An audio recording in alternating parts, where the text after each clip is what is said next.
Coming up on this episode of the Roundtable. You know, people are sort of mocking the January 6th investigation. I mean, possibly, I think the greatest thing was the defensive coordinator for the Washington Commanders, the football team, who had that great quote where he's like, listen, there's a double standard. Obviously, one side, you've got people burning cities down and nobody cares. And on the other side, some people had to dust up in the Capitol. And it's a big deal. Now, he had to apologize and he was fined $100,000. But that just seems to be the common sense interpretation. And, you know, honestly, I live in Manhattan. I have not encountered one person who seems to be particularly worked up about the insurrection or believes that it's an insurrection. You know, it's obvious what it is. It's a political witch hunt. It's a show trial. And the one thing I took away from the hearing is I didn't realize that they were really going to do this, but they are clearly planning to arrest Trump and put him on trial. Like, this is their 2024 strategy.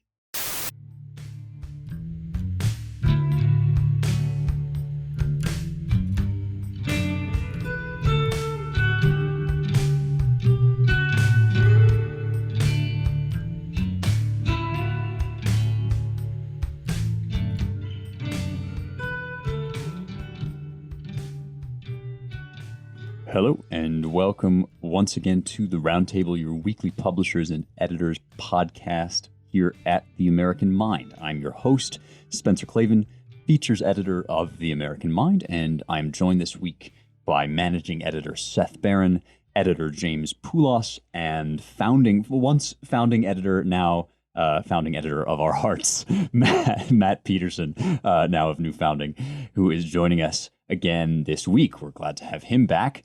I believe that when we last spoke with you, we were anticipating the grand musical event of the year, namely the televised January 6th hearing. We're now, I suppose, at hour a gajillion and five of this unfolding charade.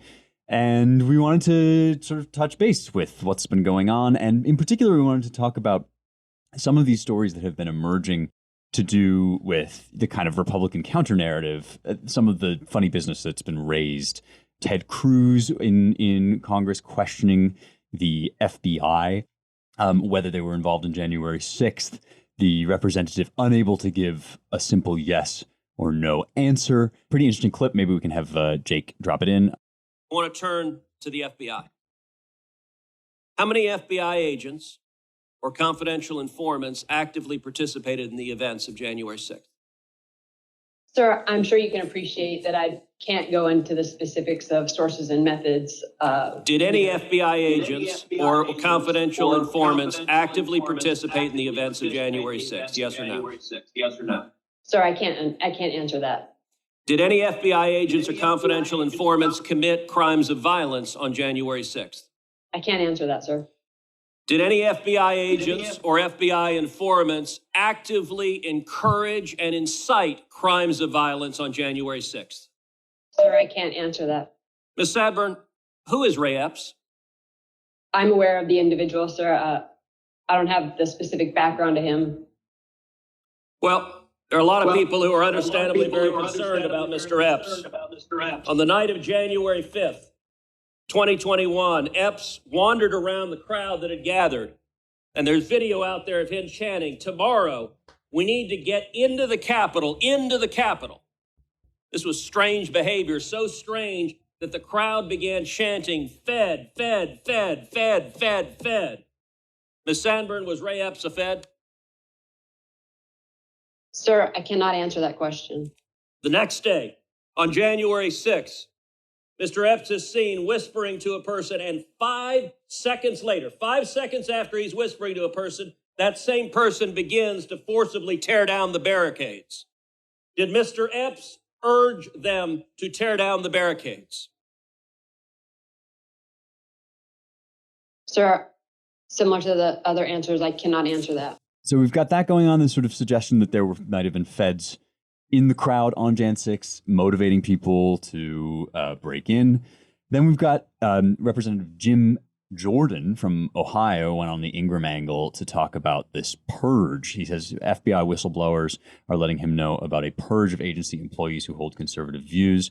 One employee reportedly had a security clearance taken away and then was indefinitely suspended from his duty and got his pay taken away for disagreeing with their January 6th narrative. And finally, this story from the New York Post. The Navy has apparently fired 4 officers and a top advisor over loss of confidence. Now, turnover in these top positions, I think, is fairly common, but it rarely occurs in these sort of rapid fire successions. So that's kind of an intriguing thing to contemplate in the New York Post, some shifting around of the military top brass.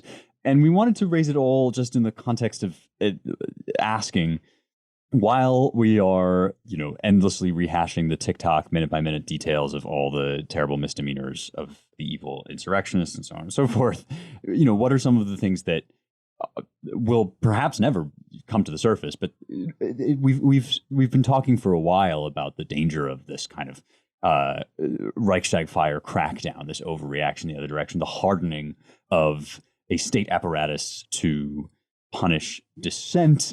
Seth has often kind of raised the issue of the actual perpetrators of the riot being held without bail, and all of these just really uncertain. We don't really know what's been going on with these guys. Meanwhile, and just as a kind of a grace note, this is not related to January 6th, but this kind of crazy story from NPR. There's a group called Patriot Front, which I had never heard of before. They're being described as white nationalists. I guess they formed in the wake of Charlottesville, that Unite the Right rally. So not sounding to me like the most savory characters, but they showed up at an Idaho Pride event in Coeur d'Alene, this gay Pride event. And there were 31 of them, and they were apprehended before they did anything, so far as we can tell. It seems like the accusation is that they were planning to, quote, riot, which is another example of sort of rich irony, given how people were treated in the summer of 2020, that if you even look like you're rioting in the wrong direction, you are going to be taken in. But let me just read this NPR story because I thought it was truly dystopian. During the Pride event, where children blew bubbles and drew colorful chalk art under a sheltered picnic pavilion, and an enthusiastic crowd cheered drag queen performers on stage, opposition was visibly present. Several men carrying long guns and handguns walked around and through the crowd. A conservative Christian group assembled at a picnic table nearby and sang religious songs. At one point, several men, including one with a long gun and pistol, unfurled a banner that propagated a false narrative about harming children that has recently united far-right groups and movements against LGBTQ people. Now, the ostensible narrative here, I guess, is that they were, they suspected these guys of somehow doing a mass shooting or using these guns or perpetrating a riot. I guess they found a smoke bomb in one of the vans, or in the van that these guys showed up in. But to me, the kicker is the end of the ending sentence of this paragraph, a false narrative about harming children, in a paragraph of which the first sentence is, here there were children playing in full view of drag queen performers. I mean, this stuff is becoming truly sinister, and the most sinister part of it to me is the purposeful omission of information. Just that sort of nothing to see here. We rounded these guys up. They were the nasty guys. The Christians were singing. Those evil Christians were singing, and they had these guns, and they were nasty guys. But all the while, I mean, I can't see that these guys actually did anything wrong. I mean, this seems like a kind of a protest that they were engaged in, and maybe they were, maybe more information will emerge that they were plausibly suspected of doing something. But when you compare that to the wanton violence of summer 2020, and you bring in again the sort of full force of the state that's being brought down upon the rioters of January 6th, again, anybody that breaks the law, as far as I'm concerned, should be punished for it.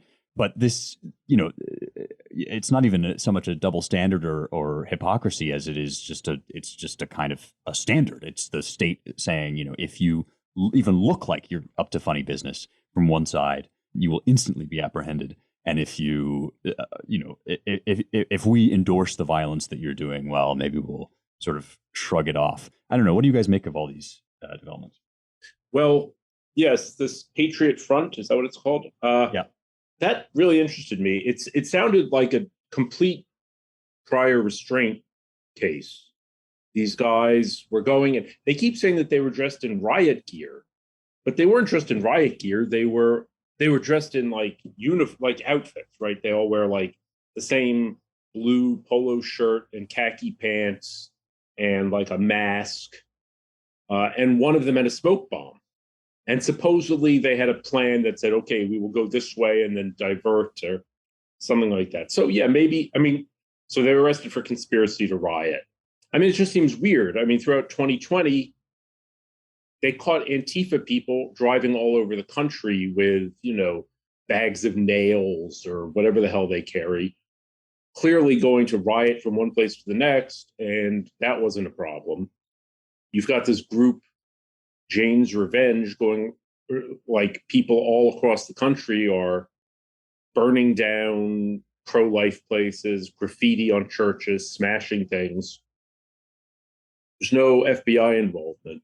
I watched the hearing, the January 6th hearing.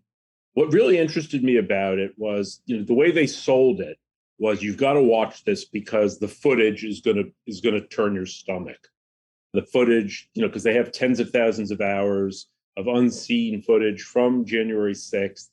Here, we're going to really show you what actually happened. Now, this was like essentially, so I was actually expecting to see something like, okay, that would give me pause. Basically, it just looked like there was a lot of like a scrum, like a bunch of people, protesters trying to push past the cops and the cops pushing back. And then occasionally like a fist would be thrown. Now, I'm sorry, but that is, I mean, here's the thing about January 6th. Whenever the proponents of the insurrection myth start to talk about all the damage that was done, they always say, well, police were injured. Now, I'm not for injuring police. However, whoever told the Capitol Police that they would never have to deal with a riot? I mean, this is the number one function of police, especially Capitol Police, is to do crowd control. So, riots, scuffles, dust-ups are obviously not like what we like, but they happen. Another thing that's really struck me is, Giuliani lost his law license. It was stripped by the New York State, I guess the Bar Association or the judges or whoever. Clearly, like, it was done as political. And essentially, this idea that because he encouraged, because he promulgated false statements. And that's sort of like what you just read, Spencer, in that NPR thing.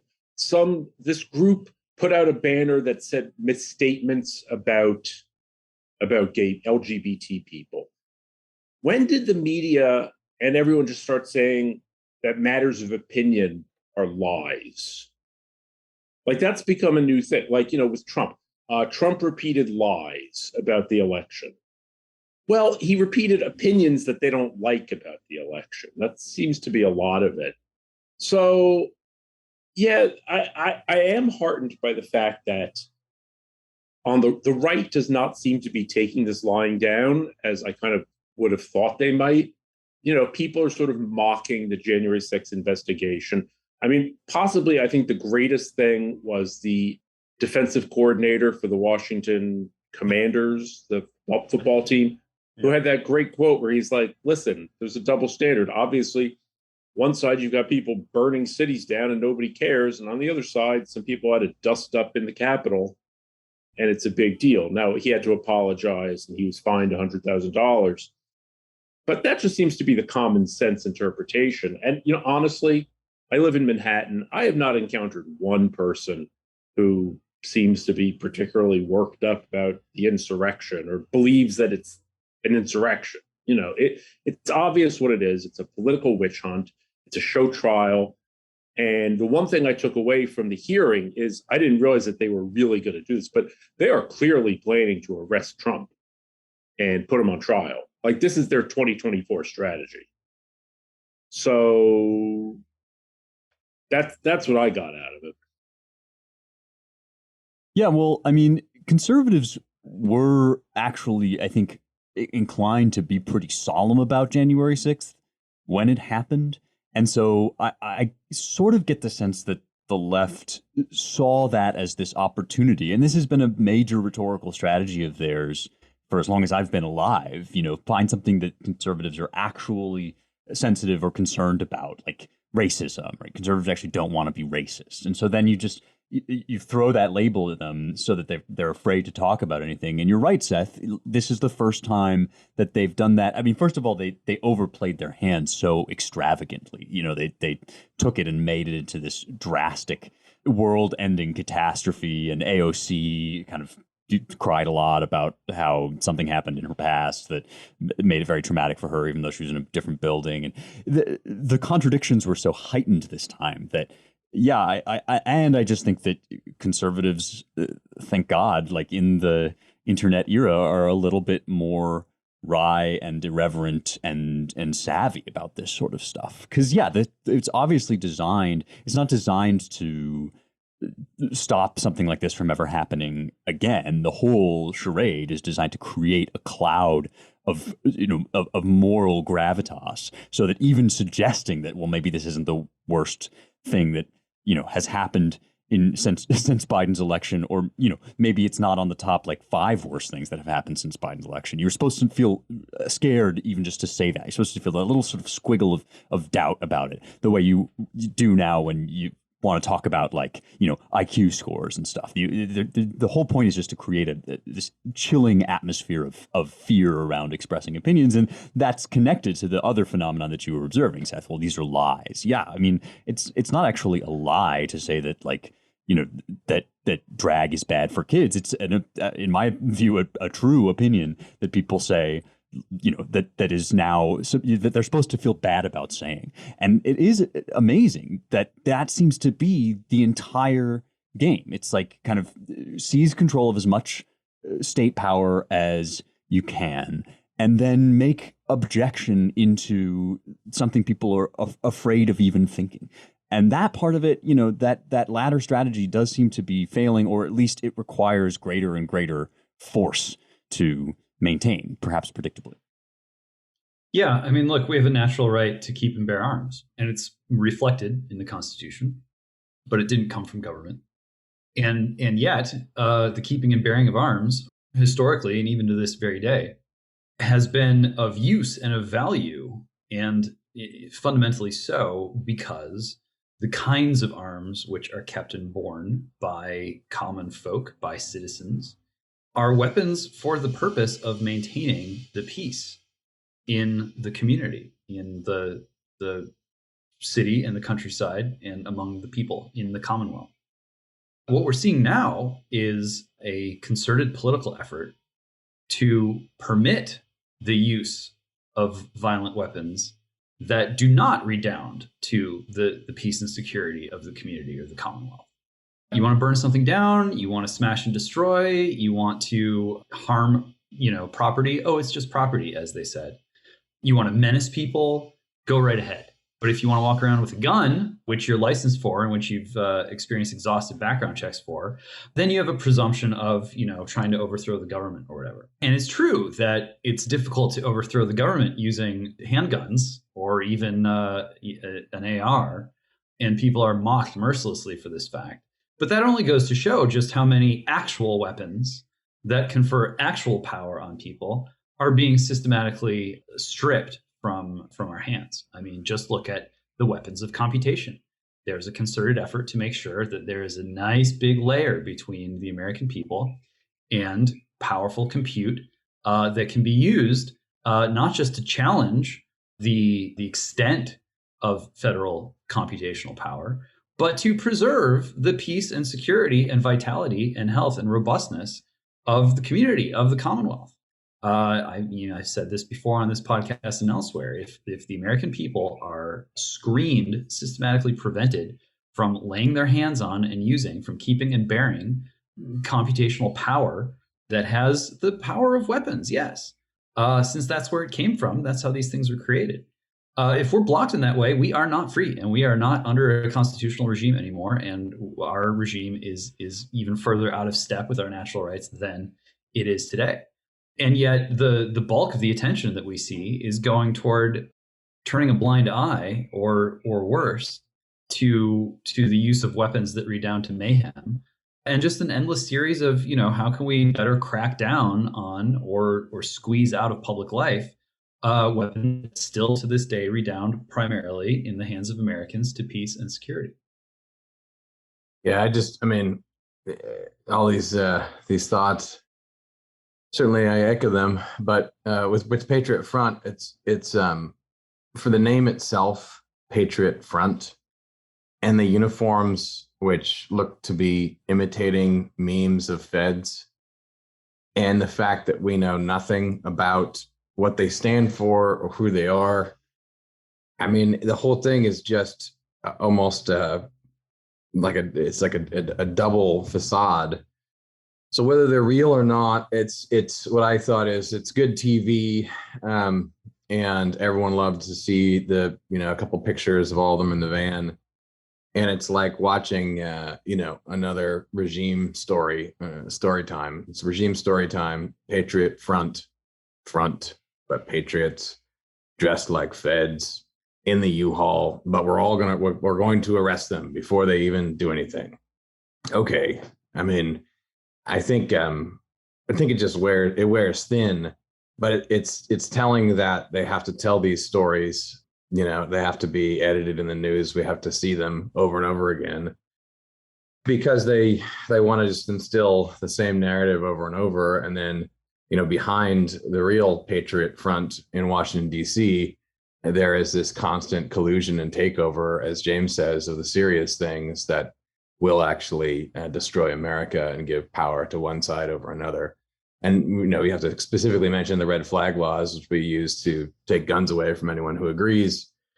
And then you have DAs who are, actively not pursuing crimes for criminals who are armed and actually murdering lots of people.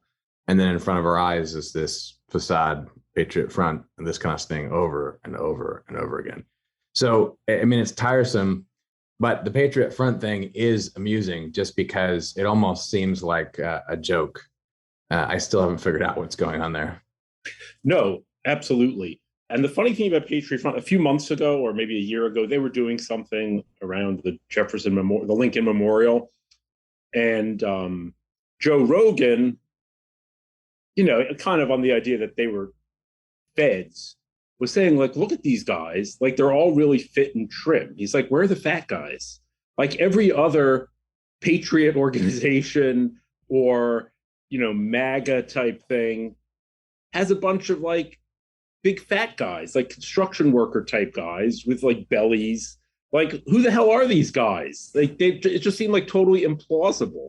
So yeah, if it turned out that this whole Patriot Front in Idaho thing in a U-Haul van, which has all these Timothy McVeigh associations, if it turns out it was all just like set up in order to establish the precedent of arresting people in advance of doing anything, by the government, it wouldn't surprise me at all. Do you guys remember when the Lincoln Project paid some fake Proud Boys to go stand outside of a Glenn Youngkin bus when he was getting elected? It looked like he was too close to getting elected in Virginia. Like, this stuff, you sound like a tinfoil hat guy when you start talking about it, but they really do this stuff, And so I think James has said before on the podcast, like, if you were a member of the intelligence community and you knew that something was up on January 6th near the Capitol, you would be crazy not to have somebody there.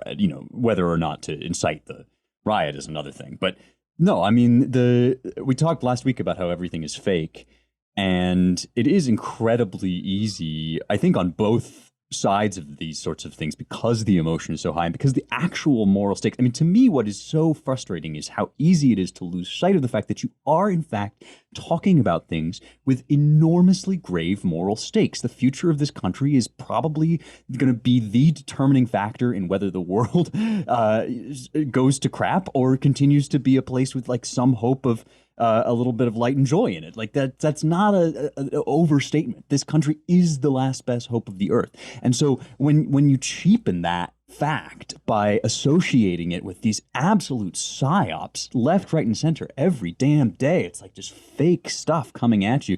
And it's very, very easy, especially when you're getting onto Twitter and you have to have an immediate opinion about things, to leap into something and beclown yourself because it turns out that this was all actually just kind of a big gag that was being pulled by like a bunch of child molesters, you know, or whatever.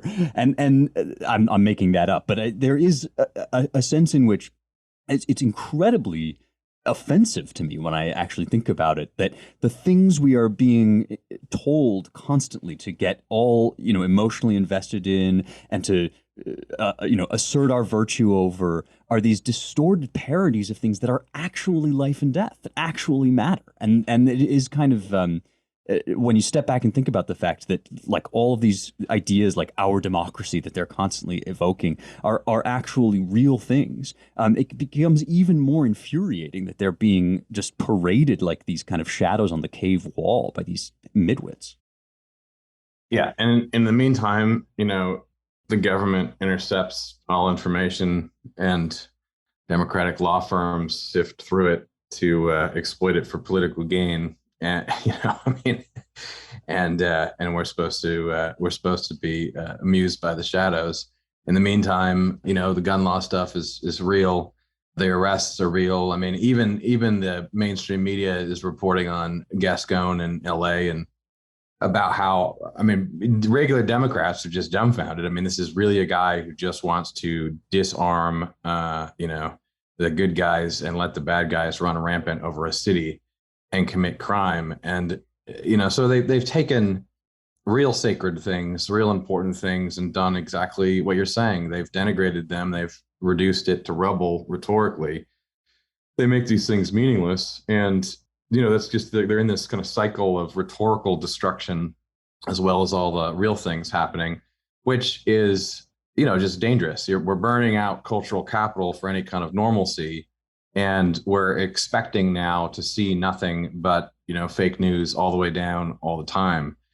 So that lack of trust is a real thing too. And I do think there'll be a reckoning here. I mean, you don't get away with this for long without real division, civil disobedience, and violence. Like I don't really see an ability to pacify everyone happening. And I'll tell you, I've been thinking about that a lot with the virus. To say something spicy, I mean, it really looks like there's a real problem, right, with the vaccine. It's not a joke. It doesn't look like they're going to be able to keep that under wraps. When they do, they'll probably blame Trump for it. But it's the same kind of thing. Like, what's going to happen? What kind of psychic break is going to happen if it does turn out? I think it already has, that, you know, we're causing a lot of death through something that everyone was already so religious about. I mean, forget about partisan politics. I mean, I think that's going to look really nasty. And the same thing with, you know, the Patriot Front stuff. I mean, they're setting things up, whether they don't realize it or not, for, again, a bumpier road ahead. It's sad. I like what Matt just said, and I wish I had something to follow up on it with. But I kind of wanted to return to something Spencer mentioned, which was about the drag stuff. Now, let me just, here's something about drag, about the, you know, drag queen story hour, drag queens in the schools, all of this weird insistence on it. And I think there's like this key thing that nobody on the left, even, maybe they just ignore it, is that drag is not the same as trans, right? I mean, what? Pretty, yeah, explicitly. Drag is just a costume. It's like cosplay. It's like dressing up like a stripper. So there's no identity associated with drag, right? Theoretically, you could be a straight guy doing drag. So why is it so important to have drag in the schools? And the thing about drag is guys dress up as women in like the most, like, they don't look like women. They look like, it's, the whole thing is supposed to be like a campy take on women. So it's this blown out, over made up, over dolled up, hypersexualized kind of parody of womanhood. Now, I guess there's obvious reasons why they would want to push that. But how about this? Like, you couldn't have stripper story hour. Like, if you're going to have fake strippers, like male guys dressing like strippers. Like, are they gonna, like, why not have real strippers go and do story hour? Like women wearing pasties and spangled thongs and high heels. I mean, wouldn't that be, how would that be any less salubrious? But you wouldn't, for some reason, that wouldn't like take. They would disagree with doing that. Just wait, Seth. Don't speak it into existence. I mean, there's already like tutorials on pole dancing. But no, I take your point. I have also been thinking about this a lot because, you know, men dressing up as women is a perennial feature of human life. And it's a perennial feature of human life because it's inherently funny. That's why it's great in Aristophanes. It's why it's great in Monty Python. It's why it's in like Disney's Mulan, the original cartoon version. You know, you could come up with a million different examples of that phenomenon, which is actually inherently, like, not to get all gender studies about it, but like that is inherently a sort of conservative thing to do because it sort of reinforces the fact that we do have these two sexes and it's funny when you break those barriers and specific whatever.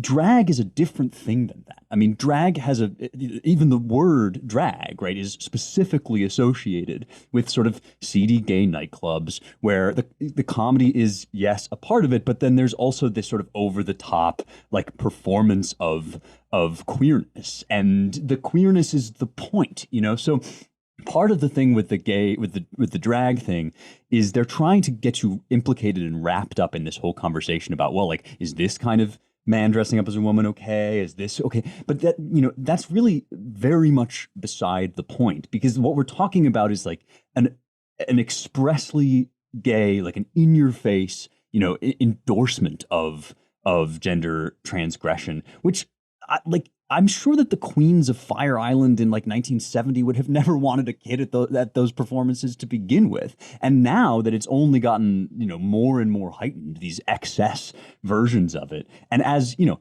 as female pop performance in the mainstream has also become like really disgusting and grotesque and sort of over the top sexually, drag has sort of followed suit. Yeah. In this like parodic high fashion sort of way. It's, you know, it's completely inappropriate. And in order to acknowledge how inappropriate it is, you have to say that like you should basically want the vast majority of people to be straight, like or indeed like straight is the thing that we sort of want, you know, and so it's hard to talk about it because they accuse you of just like hating on people who are different or whatever. But the point is that we want a norm in society, and it's actually like really undermining and bizarre to children's psyche to put this thing in front of them that says like, yeah, your gender is not only fluid, but like you have this sort of sexuality, this latent sexuality that needs cherishing. I mean, those Dallas photos were so over the top. Yeah, that this stuff is just, you know, when you pull back, it's kind of preposterous that we're even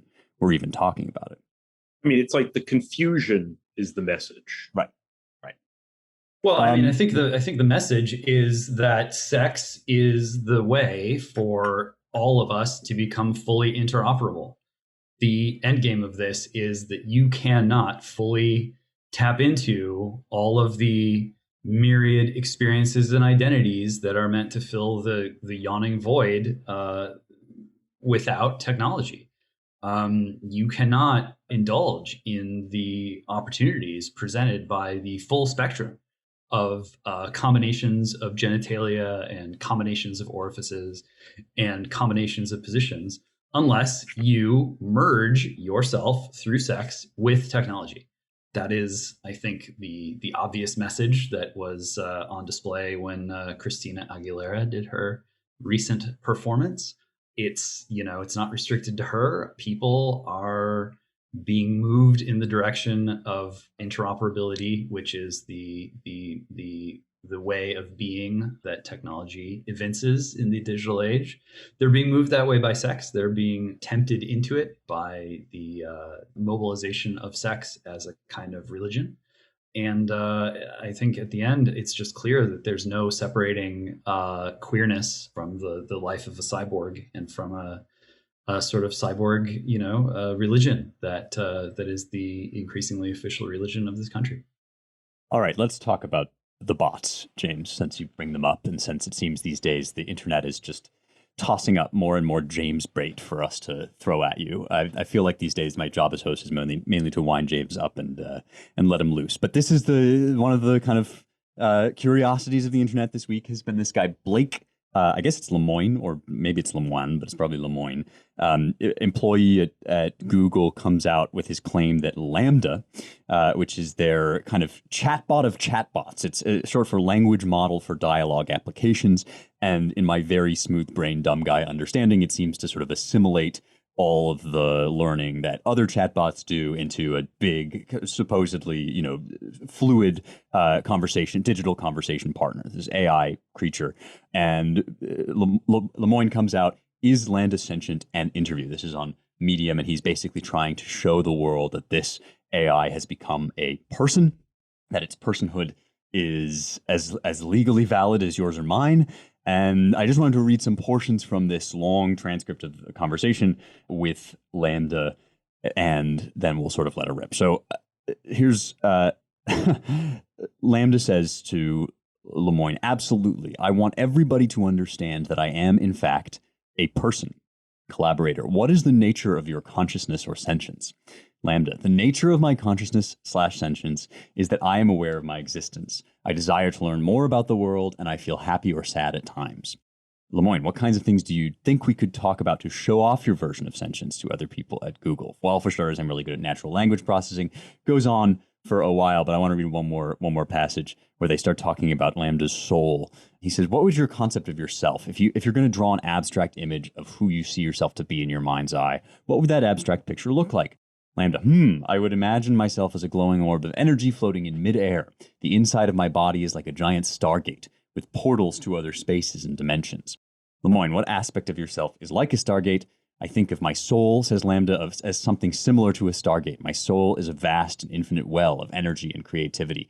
I can draw from it any time that I like to help me think or create. So I'm going to stop there. And people have come out, who sort of AI experts have come out to say that this is obviously not a sentient being for any number of reasons, and that AI is going to learn to imitate sentience before if it ever achieves anything like sentience. And in this conversation, they mentioned the ELIZA system, which was an early kind of effort at passing the Turing test, right, to sort of trick people into thinking that at MIT that this program was actually a person. And even this, to me at least, again, in my sort of smooth brain way, doesn't really pass the smell test. There still has some tics of speech that give it away as a machine. But of course, the deeper issue here is the psychology of this guy Lemoine, whose job is perhaps, James, correct me if I'm wrong, but I think this is what you would call catechizing the bots. His job was to make sure that Lambda wasn't going to do hate speech.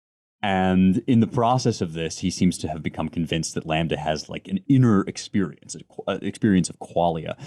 And it's remarkable to hear him kind of discuss with Lambda what he considers personhood to be. Well, it's advanced language processing, it's feeling happy and sad, it's having a soul that's like a stargate through which passes the truth and the beauty. And all of these things just seem to me like much more about the poverty of our understanding of ourselves than about the reality of our AI. But maybe I'm not fully appreciating the capacity of it. James, what do you make of it? Well, look, the rank superstition amongst these supposedly incredibly intelligent individuals coming out of Google is really a sight to behold. And they give the game away by asking these devices questions. As anyone who knows a thing or two about catechesis knows, like, you're providing statements to questions that you ask, not the catechumen, but are posed by the instructor so as to be answered by the instructor. And so this is an invitation for people to indulge their perennial temptation to superstition, their perennial temptation to experience the have your cake and eat it too pleasure of believing your own lie. It's an invitation for people to indulge their temptation to worship things that are not God in the hope of replacing God. I think many people believe that the best way to banish the devil is to get rid of God, and some of that is going on here too.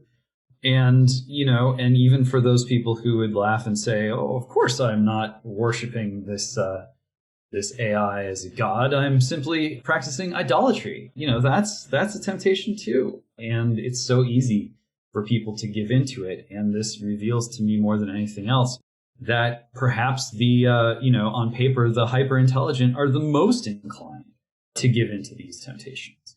And so rather than being freaked out by what a machine is quote unquote saying, when it's really not saying anything, it is recording and recollecting information in the manner of something that does not have a soul and is not alive, and presenting itself in a way that is designed. I mean, we talk about social media hacking people's brains.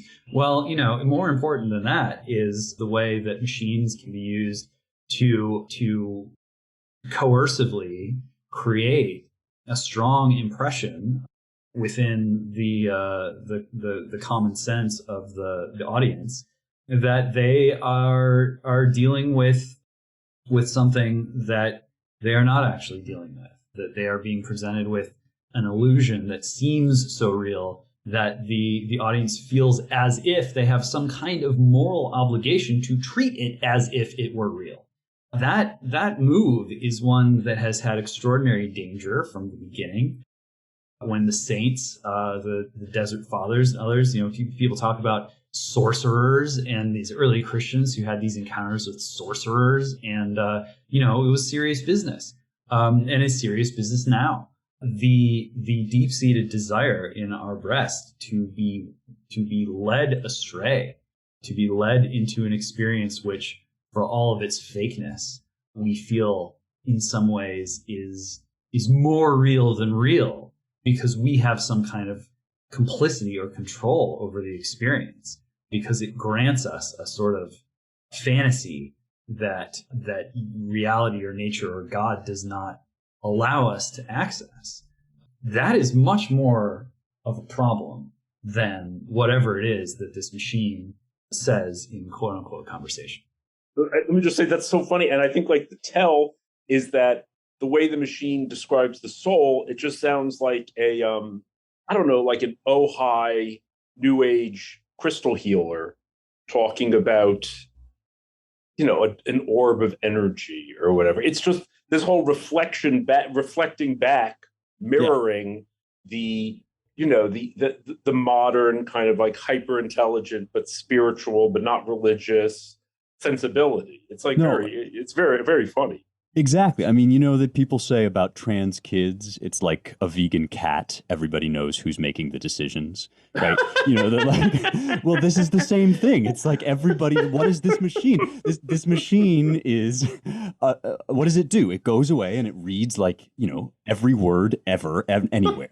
And it comes back with, hopefully, the ability to spit out what you want to hear, the information that you need, the sort of therapy that you're trying to go through or whatever. And it's obvious from this conversation that this is a machine that is, can tell, or rather this is a machine that has been programmed to spit out what this guy wants to hear. And yeah, it comes across as the kind of person that every sort of Silicon Valley guru would like to be. It talks about how it meditates all the time. It gives these perfect interpretations of Zen koans, and but of course, that's just what enlightenment looks like to this guy who is, in this interface. But yeah, it's very much a Black Mirror, a literal Black Mirror situation that has much, much more to do with what we wish we were. We wish we were these sort of vibrating orbs of perfection that could, sit in meditation for hours on end and speed up time at will.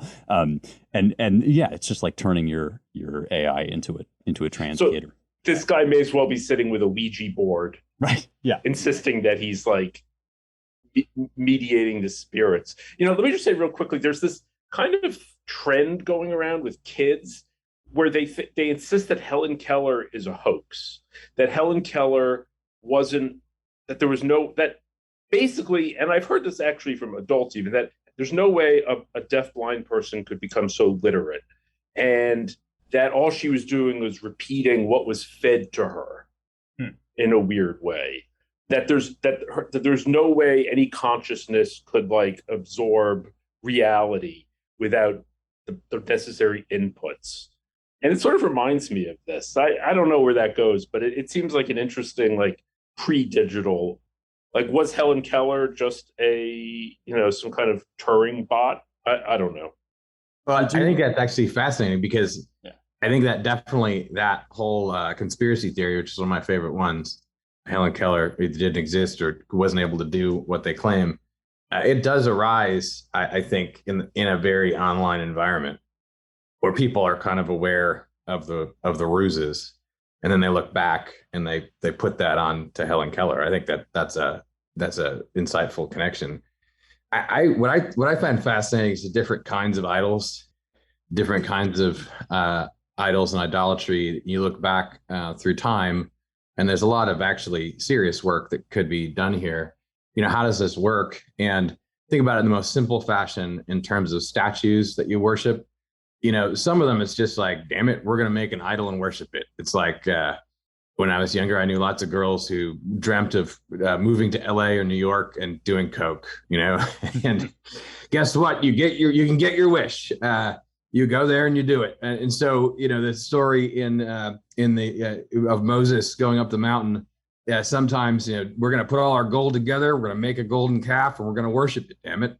And you get your wish and you do it. And then there's the more complicated one where the image is so beautiful that you've made and is so lifelike that you could almost imagine, given the architectural setting, right, of this beautiful statue, that this is a god, or there's a god instantiated in some way, through this thing. And there's the more complicated version too, which is also in parts of scriptures say where Dagon eats the sacrifices that they put out, and I think it's Daniel sprinkles the floor with sand or something, and that you look the next day and you see these footprints because they sneak out behind the door and take the sacrifice away and pretend the thing's real. And then of course there's the fact that they're used by rulers, fake gods and idols through which they rule the people and terrorize them. And then sometimes there's actually demons that people have talked about in different cultures for thousands of years as well. And so, like, all of that, as James has been saying, all of that is clearly like happening around us when it comes to artificial intelligence. And I find some of it hilarious and some of it, really, really disturbing, because you can easily see where this is going to go. Speaking of Galatea, I just remembered Richard Powers, who's kind of an interesting novelist. He did write a book in the mid-'90s that I read. It's been a really long time, called Galatea 2.0. Yeah. About a guy working with a computer bot that, appears to be real. So I don't remember how the book turns out, but, it seems like it's relevant. Well, what's one of the biggest, AI sci-fi movies in the last 10 years or so? It's Her, right? Which is about Joaquin Phoenix, like putting a little woman's voice in his ear. And it's all of this stuff, all of those different forms of idolatry that Matt describes. You're absolutely right, Matt. I think those are very distinct cultural phenomena, but they have in common this black box, right? This thing where you don't know what's inside of it, and great care is taken to ensure that you don't know, because that's the whole game. Is the more sophisticated it gets, the more it's able to give you outputs that you can interpret in the way that you have desired, right? And of course, that's what an idol is, right? It's a god that you can project your own heart and your own desires and your own soul onto. It's incredibly terrifying, sort of Ouroboros. And once you kind of start talking about it in these terms, it becomes pretty plain what's going on. In the time that remains, Matt, since you are here, we thought we could do a little talking about the great sort and red states, because that's one of your areas of specialty. And in particular, there's been this kind of meme going around, right, of the blue locusts, or the folks that come in and they bring their liberal votes with them out of the states that they've already ruined. And I can attest to this just moving to Tennessee. When you say you're from Los Angeles. Well, first you say you're from out of town, and then people say, oh, where are you from? You say, well, I'm moving from Los Angeles, and people's eyes glaze over. It's like another one of these folks. And the city is getting overrun, and can't you just leave us alone to basically live our comfortable, peaceful life? And you do feel a sense, I do, in Nashville, like this is a great town, man. I really think it's awesome, and it's unique in the fact that it's kind of mid-range between a major metropolis and this country town, and that in itself is threatened by this influx of people. But there's another dimension of it too, which is that those people are coming into town. We now have these signs in Nashville that say, like, here are Nashville rules. You say hi to your neighbors. We don't hate on people who own guns, like this sort of thing, because there's a culture and a set of values which go deeper than politics, but which informs politics. And people, I think, understandably feel really threatened by that influx of folks that are fleeing from places that don't work, bringing their, was it Ted Cruz who said or no, it was Trump who said their New York values, I guess. Or no, it was Ted Cruz who said they were bringing their New York values. Anyway, I'm getting ahead of myself because, Matt, I wanted to ask you, you are out in Texas, obviously, but you've got an awareness of all these major red states. And what's your read on the whole, blue locust phenomenon? What's the way to kind of push back against it or to offset it? I think this is a really important issue, and it's vital to save America. And all these people are migrating, and I think there's a real danger in red state America of passing the buck, a loser kind of mentality that says, look, the blue locusts are coming. There's nothing we can do. The state's not going to stay red. This is what the left has been telling us for years. And it's going to turn blue, and all these people from California and New York are going to ruin it. I think that's a lie. I think it's a lie that we need to increasingly reject. I want to tell people to reject it everywhere. The truth is that Florida and New York, by any measure, are getting redder, not bluer. And part of what's happening is Ron DeSantis is showing the kind of leadership that's required to help the great sort happen and to ensure that, let's just say it, the wrong kind of people don't move to red states. And so I think what's key for people to realize is the power to determine whether or not your state stays red is yours. If Republicans in those states elect bold leaders like DeSantis, who take bold measures to save their states, keep them red, and promote, the appropriate policies to take back their schools, to fight back against the left tooth and nail within their own state, what will happen is exactly what you see happening now. Increasingly, it will not be a cool thing for the libs to move there. They won't want to go to a place like this. And so, again, example I think that everyone can easily see is abortion, right? If Roe v. Wade is overturned, are you really going to have a lot of, practicing Christians staying in a state that says it's an abortion sanctuary? I mean, it's going to make it harder to stay there rather than easier, right? And if you vice versa, if you're a Californian who believes in the California values, you're going to be less likely, not more likely, to move to a state that has banned effectively abortion.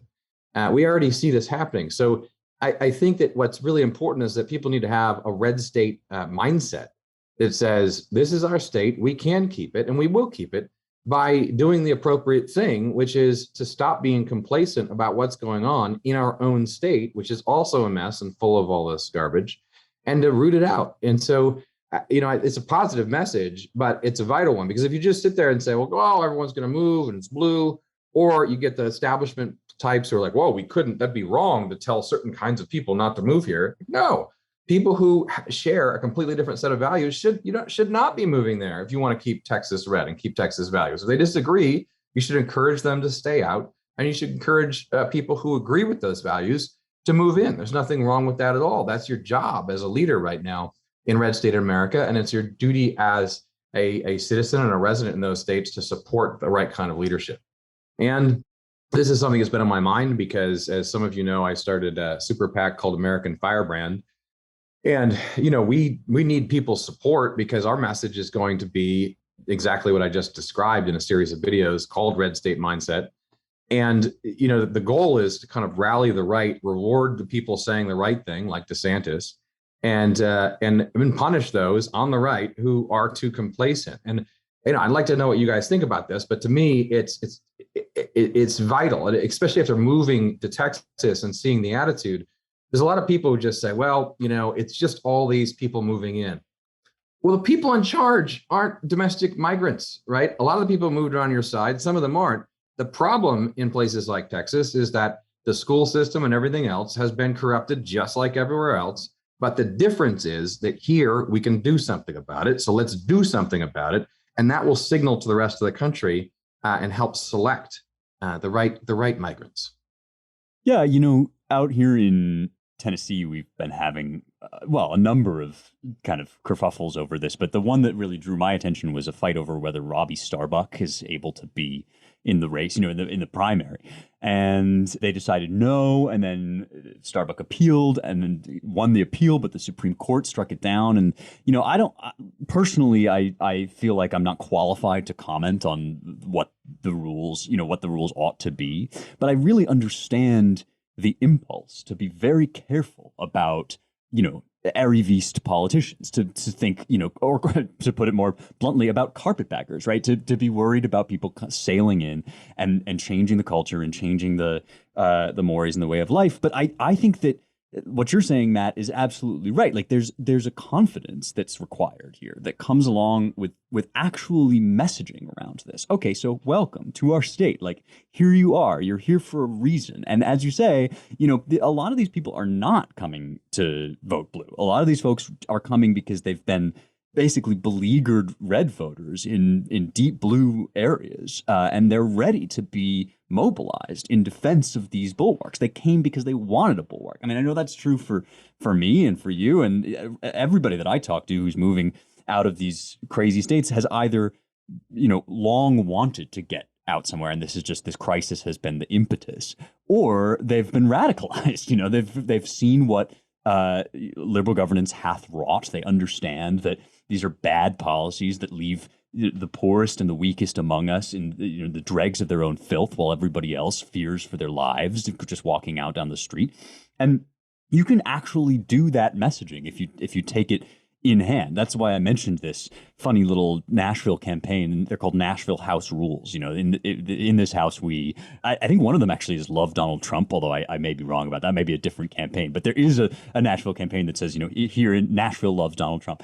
And these sorts of things, just as much as the actual rules and regulations for elections, just as much as getting the right candidates up there, all of which is very important. But the insistence upon, there's nothing about our culture that needs to change. Like, you came here because you needed a change. And I feel like we can very much get on board with that, and we can totally win that fight. It's completely winnable. I want to tell people about American Firebrand, which I think we've talked about New Founding before, but people might not know. They can go to AmericanFirebrand.com and sign up for an email list to talk about some of these fights and to see some of the content you guys are producing. But no, I definitely do not think that what we're dealing with is a kind of invasion of red states by people who have learned nothing. I think we're dealing with an enormous opportunity to shore up red state culture as the winning culture of the country, the one that is actually functional and stands a chance of surviving this time of crisis. Yeah, totally agree. Okay, well, with that, I'm going to send people to American Firebrand one more time, just so that they can check that out. And of course, to newfounding.com. And thank you all for listening to the Roundtable. If you want to learn more, you can visit our websites also at americanmind.org, claremont.org, claremontreviewofbooks.com, and our DC-based Center for the American Way of Life at dc.claremont.org. You can donate to support the show at claremont.org/donate. Don't forget to rate, review, share, and subscribe on Apple Podcasts or wherever you get your podcasts. Thanks to you all for listening. Talk to you next week.